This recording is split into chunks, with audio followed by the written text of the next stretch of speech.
Bonjour à tous, aujourd'hui nous sommes donc le 10 janvier 2022. Je vais vous faire écouter comment on appelle ça, les points de vue, le point de vue d'un expert en économie et qui va nous parler de la question du Mali, de l'actualité du Mali et vous allez voir c'est hyper intéressant. Hein.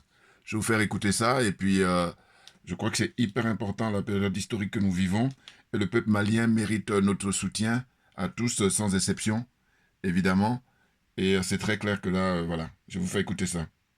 Au fait, ce qu'on appelle Wegner n'est pas au Mali. Et Wegner n'est pas au Mali. C'est l'État russe qui est au Mali.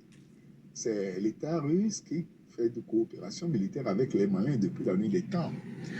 Le vrai problème, c'est que le gouvernement malien a adopté le comportement plus responsable par rapport aux autres pays de la zone franc en refusant de d'autoriser, en refusant de laisser les clients du Mali régler la facture des exportations du Mali auprès du Trésor français. C'est ça le vrai problème. C'est-à-dire que aujourd'hui, le Mali, quand le Mali exporte du coton, de l'or, tout ce que le Mali exporte aujourd'hui, la facture est réglée auprès du Trésor malien. C'est l'État malien qui contrôle désormais les revenus en devises, c'est-à-dire les revenus en dollars, en euros, les revenus en devises générés par les exportations du Mali. C'est ça le vrai problème. La France, au fond, nous oblige, c'est une obligation d'accord. D'ailleurs, il y a un principe qui dit que si les accords ne nous arrangent pas, ça ne nous engage pas. C'est-à-dire que si nos parents signent des accords, et que nous, ça ne nous arrange pas, ça ne nous engage pas. C'est ce que fait le gouvernement du Mali. Le gouvernement du Mali constate que la règle, cet accord selon lequel l'État malien doit verser ses revenus d'exportation auprès du Trésor français, ça n'arrange pas le Mali. Donc ils ont décidé désormais de contrôler eux-mêmes leurs revenus en devises étrangères. C'est ça la colère de la France. Rien d'autre, rien, absolument rien d'autre. Et c'est aussi ça qui permet aujourd'hui au Mali de disposer des devises pour pouvoir importer des armes sur fonds propres, pour pouvoir faire un certain nombre de choses. Je rappelle que c'est ce que fait aussi la Centrafrique. C'est ça le vrai problème. Quand on vous parle de Wegner, il n'y a pas Wegner. Je ne sais pas pourquoi aussi beaucoup d'Africains répètent Wegner, Wegner. Non, il n'y a pas Wegner. Il y a les Russes au Mali. Pourquoi? Parce que l'État malien dispose des devises pour pouvoir les payer. Payer les armes avec eux. Quand vous achetez des armes avec un producteur, mais vous devez apprendre à manier ces armes-là. Quoi de plus normal que les Russes viennent au Mali apprendre les Maliens à utiliser les hélicos, un certain nombre d'armes qu'ils leur ont vendues. C'est tout à fait normal. Des Français le font aussi. Quand ils vont vendre leur rafale au Qatar, et aux pays du Golfe, mais ils envoient leurs soldats là-bas pour former les Qataris, en tout cas, les soldats des pays acheteurs. C'est tout à fait normal. Donc moi, ce que je veux quand même que les autorités maliennes fassent, c'est qu'ils anticipent sur ce que nous appelons l'asphyxie monétaire. C'est-à-dire que, de par le passé, la France a pu couper l'approvisionnement en monnaie, en billets à la Centrafrique pour faire tomber les gouvernements. Ils peuvent le faire aussi avec le Mali. C'est-à-dire, comme c'est eux qui produisent le franc CFA, ils peuvent donc couper l'approvisionnement du franc CFA au Mali. Je suis persuadé que le Premier ministre malien, qui est un homme assez clairvoyant avec le chef de l'État, Assimi Goïta, je pense qu'ils y pensent et qu'ils ont pris les mesures. Parce que je crois savoir que leur stratégie même, c'est de pousser la France à leur couper l'approvisionnement en billets. Comme ça, le Mali va mettre sa propre monnaie sur la table. Vous savez, pendant longtemps, on a fait quoi aux Africains que nous ne pouvons pas avoir notre propre monnaie parce que nous n'avons pas une économie solide. Moi, je suis un économiste de formation. Ma spécialité, c'est la monnaie. La monnaie, c'est ce qui permet d'échanger, c'est ce qui permet de faire travailler les gens. On n'a pas besoin d'avoir une économie solide pour créer une monnaie. C'est pas vrai du tout. Quand les Français nous ont créé le franc CFA pour nous imposer, ils n'ont pas attendu voir si nous avons une économie solide ou pas. Une monnaie, ça permet de faire des échanges. Et il est aussi dit que celui qui a le monopole de la création monétaire, peut contrôler, peut s'approprier plutôt le travail d'autrui sans contrepartie. Aujourd'hui, c'est la France qui nous fournit les billets que nous utilisons. Non, la France confisque notre travail. Puisque elle crée le franc CFA, bien évidemment, nous sommes dans un système de caisse d'émission.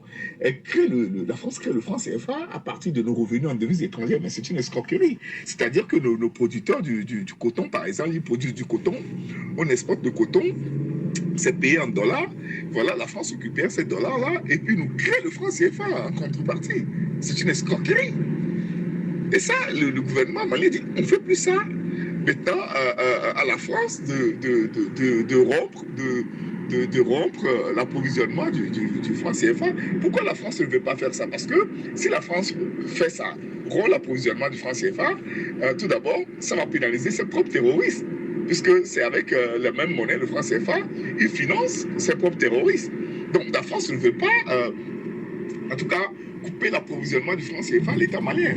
Mais je pense que le gouvernement malien doit trouver une formule. À mon avis, ils doivent abandonner le signe monétaire qui est le franc CFA pour un autre signe monétaire. Ça va permettre rapidement à l'État, au gouvernement, de financer tout ce que le gouvernement veut financer. C'est-à-dire qu'il n'y aura pas le problème de soi-disant il n'y a pas d'argent pour financer telle autre chose. Non, il y aura toujours l'argent puisque c'est l'État qui va contrôler la création monétaire. Donc le budget de l'État peut être financé directement par la création monétaire. Ainsi, on peut financer l'éducation, la santé, l'agriculture, tout l'agriculture. On peut le faire.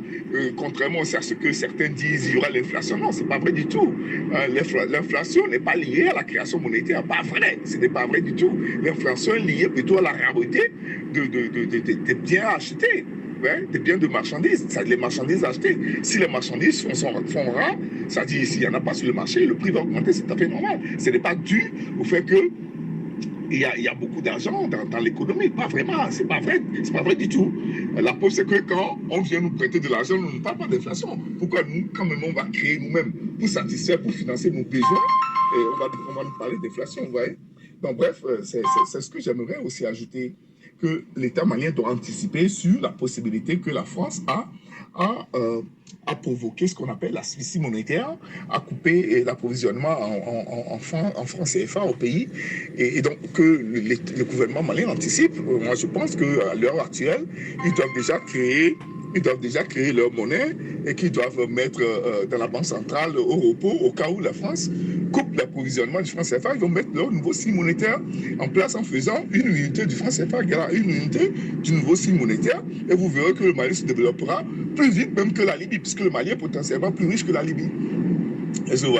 Donc, encore une fois, en résumant, je encourage le gouvernement malien à continuer toujours par gérer ses revenus en devises étrangères. 1, 2, à préparer la possibilité, l'éventualité que le franc CFA lui soit coupé.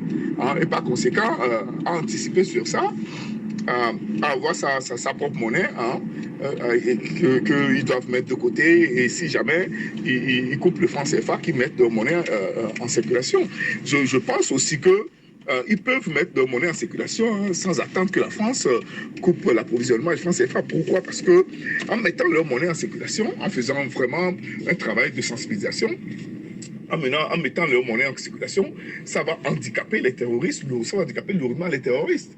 Est-ce que vous voyez? Ça va les handicaper lourdement. Et puis on doit aussi encourager les transactions électroniques, non? La monnaie électronique, ouais. Et tout ça, il faut mettre ça sur la table. En tout cas, nous autres, nous sommes là pour conseiller gratuitement. On n'a pas besoin d'être payé. Nous travaillons pour l'Afrique, à conseiller gratuitement pour que l'Afrique soit libre, soit libre du terrorisme français. Je vous remercie. Voilà, c'est parfait. Vous voyez? Donc là, ça y est, on est sur le bon chemin, et puis le Mali va libérer toute l'Afrique, comme j'ai toujours dit dans les vidéos. Je ferai une vidéo là tout à l'heure si j'ai le temps, et puis j'allais dire demain ou plus tard, où je vais caler l'intervention de le ministre de la communication militaire là qui est intervenu, comment on appelle ça, sur la chaîne malienne hier soir. C'est excellent, excellent. Voilà, bonne écoute à vous, et puis partagez au maximum, mettez des pouces. Vous avez comme serviteur Djoubian, voilà, c'est mon surnom sur le net que vous voyez là. Donc accessoirement, je suis spécialiste de la France, et puis un panafricain très très convaincu. Merci pour votre attention, et puis à très bientôt. Merci bien.